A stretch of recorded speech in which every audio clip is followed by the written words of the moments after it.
자, 여러분 안녕하십니까? 화강복통입니다. 자, 제가 사주명리의 새로운 이론서 육신사주학의 원리와 통변론에 대해서 잠시 설명을 해드리겠습니다. 자, 사주명리를 공부하시는 분들이 가장 어려워하는 부분이 뭐냐면 격국용신어구 진강신약법이에요.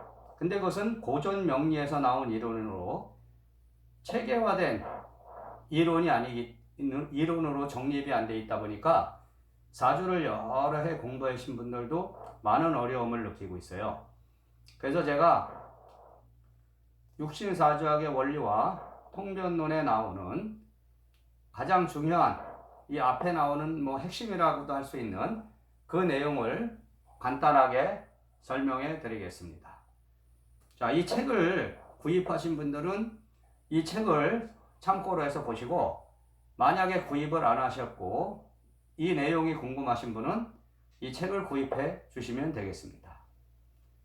지금 이제 격국용신론에서 중요시 하는 건 뭐냐면, 일단은 사주를 갖고 격국을 정하고 그 격국에서 용신을 정하는 법이에요. 그러다 보니까 그것이 체계화되어 있지 않아서 여러 혼란을 겪고 있습니다. 근데 육신사주학은 그 용신을 잡는 법이 아주 간단합니다. 물론 간단하다 해서 쉽게 잡아지는 건 아니지만, 여러 해 공부를 해야지만 정확하게 해석할 수 있지만 통일된 원칙이 있다는 것입니다. 자, 그것을 중심으로 해서 여러분에게 말씀드리겠습니다. 고전 명리에서는 용신이란 말이 있고 기신이란 말이 있고 희신이란 말이 있습니다. 또 다른 말은 구신이란 말도 있고 상신이란 말도 쓰는데, 용신이라는 말의 정확한 의미를 몰라 하는 분들, 혼란스러워 하는 분들이 많죠. 자, 용신이라는 것은 뭐냐면 그 사주의 주인공이 걸어가야 될 가장 중요한 어떤 핵심적인 요소라고 볼 수 있죠. 그러니까 쓰여지는 신인데, 그 용신이 어떤 것이냐에 따라서 그 사주의 주인공의 삶이 어떤 방향으로 흘러갈 것인가 볼 수 있다는 것입니다. 그럼 용신이 있고 용신의 길을 방해하는 것이 있는데, 그게 뭐냐면 기신이죠. 기신. 그리고 기신을 제거해 주는 것, 용신을 도와주고 기신을 제거해 주는 것은 보조용신이란 말을 사용합니다. 근데 저의 명리를 가르쳐 줬던 저의 스승님은 용신이란 말과 기신이란 말과 희신이란 말을 운명성과 보조 운명성, 그러니까 운명의 주인공, 사주의 주인공이 걸어가야 될 그것을 운명성이라 불렀고, 운명성의 길을 방해하는 것을 장애성이라고 불렀고요. 장애성을 제거하고 운명성을 도와주는 걸 보조 운명성이라고 불렀다. 이렇게 이해하시면 되고요. 지금 이제 제가 이 사주 하나를 갖고 여러분에게 설명을 드리겠습니다. 이 사주는 잘 보이실지 모르겠는데, 여기 있는 사주는 허니제이라는 사람의 사주예요. 이 사람은 이제 댄서고 이제 얼마 전에 결혼을 했죠. 그래서 이 사주가 잘 보이시는지 모르지만 정묘년에 무신월에 정미일주예요.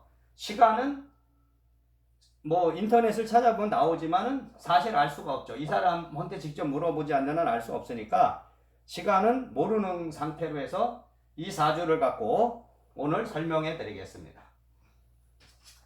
자, 모든 용신, 지금 고전 명리에서 잡는 용신법도 월지를 중요시하죠. 월지. 자기가 태어난 달에서 이게 가장 이 사주에 영향을 많이 준다는 거거든. 내가 언제 태어났느냐. 그럼 이 사람은 무신월주에 태어났습니다. 무신월. 그러니까 7월에 태어났죠. 7월. 그러면은 이 사람의 운명성은 뭐냐? 용신은 뭐냐면 신금을 극하는 화가 운명성이 됩니다. 그럼 이 사주에 화가 있나 없나를 찾아보셔야 돼요. 여기 보시면은 년간에 정화가 나타나 있습니다. 그렇기 때문에 이 사람의 운명성은 화급금에서 정화하면서 비견이 되는 거예요. 비견. 자, 그러면은 운명성이 나타나 있으면 그 운명성의 길을 방해하는 것, 가지 못하게 하는 것은 장애성입니다. 그러니까 장애성은 뭐냐면 운명성인 정화를 극하는 것이 원래 장애성이 됩니다. 그러면은 화를 극하는 수가 장애성이 되는 것인데, 이 사주에 보시면 사주 원국을 갖고 보는 거예요. 대운을 보는 것이 아니고 이 사주 원국에는 수가 나타나 있지 않습니다. 그러면은 수가 나타나 있지 않으면 수가 장애성이 될 수 없는 거예요. 장애성도 나타나야지만 장애성의 역할을 하기 때문에, 그러면은 수는 없는데, 예를 들어 이 사주가 지금 화가 나타나 있고 수가 장애성에 작용을 하면 토가 보주 운명성이 되는 것인데, 이 사주를 보시면 수는 없고 토는 나타나 있거든요. 그럼 이 토는 보주 운명성이 되는 것이 아니고 장애성으로 바뀌게 되는 겁니다. 왜냐? 수가 없기 때문에 그렇고, 수가 없으면서 토가 나타났기 때문에 그렇고요. 그리고 이 토를 보시면 이 토가 무신월주인데 토생금으로 해서 신금으로 생을 하고 있어요. 그럼 오행은 항상 생을 탐하고 극을 잊어먹는 그런 작용을 하기 때문에 그게 중요합니다. 탐생만극의 작용을 하니까 요 무토는 결국은 보조 운명성의 역할을 하지 못하고 나의 운명의 길을 방해하는 장애성의 역할을 하게 돼서 이 무토가 장애성이 되는 것이고, 그러면은 무토가 장애성이 됐기 때문에 무토를 국하는 목이 보조 운명성이 됐는데 여기 년지에 묘목이 나타나 있습니다. 자, 그러면은 여러분이 이런 사주를 볼 때 육신사주학으로 보실 때 운명성과 장애성과 보조 운명성이 사주에 나타나 있는 사주들은 대부분 어떤 분야로 가든 성공한다는 것을 기억하셔야 돼요. 자, 이 사주는 보시면 운명성 정화가 나타나 있고 장애성인 무토가 나타나 있어요. 근데 그 무토를 극하는 목이 년지에 나타나 있음으로 해서 운명성과 보조 운명성, 장애성이 다 나타나 있죠. 그러면은 무토는 월간에 나타나 있는데 묘목은 연지에 나타나 있어요. 그러면은 이 묘목이 직접 무토를 극해주면은 더 좋은 것이지만, 설사 여기서 직접 극하지 않는다도 일단 나타나 있는 것이 중요해요. 그럼 나타나 있으면 그 작용을 하기 때문에 그렇죠. 자, 그러면은 이 사주는 보세요. 화가 운명성이 됐는데 이 화가 나타나 있어요. 그럼 이 화를 오행으로 사용하는 것이 아니고 육신으로 바꿔야 됩니다. 그러면은 육신으로 보면은 이 사람은 정제월에 태어났고 운명성은 비견을 갖게 된 겁니다. 그러니까 정제월에 태어났다는 건 뭐냐면 고집이 세고 판단력과 결단력이 세고 남의 말을 잘 안 듣고 뭐 그런 작용을 할 수 있고, 또 인내심이 없고, 왜냐하면 재성은 인성을 극하기 때문에. 그러나 여기 비견이 나타남으로 해서, 정화가 나타남으로 해서 이 사람은 금을 잘 사용할 수 있다. 그거는 뭐야? 비견, 재주와 능력, 예술적인 재능, 언어적인 재능, 자활력, 활동적인 능력, 그런 거, 예술 닷을 사용할 수 있는 거죠. 그렇기 때문에 기초를 튼튼히 해라. 어렸을 때 방황하지 말고 기초를 튼튼히 해서 그 능력을 쓰라는 정화가 나타나 있고, 그러면 여기에 장애성은 뭐냐면 상간이거든. 상간은 뭐냐면 나의 환경을 만족을 하지 못하고 불평불만을 갖는다 이거지. 그러니까 이분은 사주상으로 볼 때는 좋은 환경에서 태어나지 않았을 가능성이 높다. 왜냐하면 식상이 일지에도 있고 월간에도 있기 때문에, 자기 일지라는 건 자기 정신의 중요한 부분을 차지하는 거기 때문에 일지에 식상이 나타났고 월간에도 나타나 있으니까 불평불만한 그런 환경을 가질 수 있고 자기 스스로도 환경에 불만을 가질 수 있지만, 이분 사주에서 나타난 이 묘목이, 년지에 나타난 묘목이 인성이기 때문에 식신상간의 불평불만을 참아가면서 끈기 있게 자기의 일에서 성공할 수 있는 사주가 된 거죠. 그러니까, 그리고 식신상간이라는 건 뭐냐면 창작적인 두뇌를 갖고 있으니까 예술적인 재능이 뛰어나다. 그러니까 이 사람의 직업으로 볼 때는 이 식상이 좋은 작용을 하게 돼 있는 거죠. 그럼으로써 식상이 있음으로써 이 사람은 이 식상이 나쁜 쪽으로 작용하기보다는, 장애성이라 그래서 무조건 나쁜 것이 아니고 나쁜 쪽으로 작용하는 것이 아니고 좋은 쪽으로 작용하죠.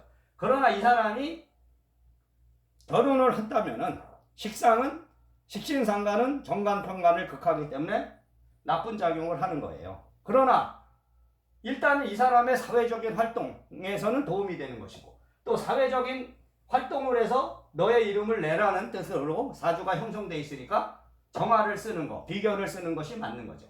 근데 보시면은 이 사람의 남편은 순데 사주상에 나타나 있지 않습니다. 오히려 이런 것이 더 사주의 주인공한테는 좋아요. 왜냐하면 나타나 있지 않으면 작용을 하지 않는다는 것인데, 나타나면 그때부터 작용을 하겠죠. 그러면은 장애성이 되죠. 수가 나타남으로써 장애성이 되니까 오히려 내 활동에 장애가 되는 거지. 그러니까 결혼을 해서 만약에 남편이 내가 하는 일을 자꾸만 못하게 한다. 그러면 이게 갈등이 오고 식상의 작용을 받기 때문에 가정에 문제가 발생할 수 있는 것이다. 그러니까 이런 사람은 결혼을 늦게 하라는 말이 나오는 거죠. 그리고 인성이 여기 연지에 묘목이 있음으로써 인성의 역할을 하니까 관을 통해서 말하자면 남편으로 인한 인내와 희생은 어쩔 수 없는 그런 운명이 있다는 거죠. 그러면 여기서 이 사람의 남편은 여기 신금 속에 있거든요. 임수 하나가 여기 신금 안에 지장간이라 그러죠. 이 지지 안에 들어가 있는 천간을 이제 지장간이라 그러는데 여기 안에 임수가 있죠. 신금. 공부하신 분들 아시겠죠. 그러면 임수가 이 사람한테는 남편이 되는 거예요. 남편. 그런데 신금 속에 들어가 있고 식상 상간 속에 상간이 같이 있다 보면 뭐냐면 이 사람은 남자를 만나면 자기의 모든 것을 바치고 희생할 수 있는 그런 대단한 마음을 갖고 있다. 근데 어떤 분들은 이제 정이 여기 일지하고 여기 있는 임수가 하도하니까 남편을 만나면 좋다 이러는데, 실제로는 남자는 여기 무토가 여기 들어가 있고 여기에 신금 안에 무토에서 신금을 보면은 식상이기 때문에, 또 그리고 여기 위에 상간이 뭐예요? 이 임수의 입장에서는 토국수를 해서 정간편간이 되니까 괜찮은 사람일 수는 있다. 그러니까 행복하고 기쁨을 주고 뭐 직장도 좋고 나름대로 능력을 발휘할 수 있는 사람은 있다. 그렇게 이해하시면 됩니다. 근데 오늘은 세부적으로 자세히 들어가는 게 아니고 이 사주를 갖고 육신사주학으로 운명성과 장애성과 보조 운명성을 보는 법을 여러분들한테 설명해 주려고 하는 거니까 그렇게 이해하시고, 자, 월지를 가지고 잡는다. 그럼 인묘월 1, 2월에 태어난 사람은 금을 용신으로 사용한다. 금을 운명성으로 사용하고, 자, 금을 극하는 화가 있으면 화가 장애성이 되고, 화를 극하는 수가 있으면 그게 수가 보조 운명성이 되는 거죠. 자, 이렇게 이해하시면 됩니다. 근데 오행을 가지고 사용하지 않기 때문에 그 금을 같은 사주, 말하자면 사주에 따라서 금이 운명성을 갖는다 해도 1, 2월에 태어나서 금이 운명성이라도 육신을 표출해보면 다 다르죠. 왜냐하면 태어난 일간이 다르기 때문이에요. 그렇기 때문에 그거를 잘 이해하시고 공부해 나가시면 되겠습니다.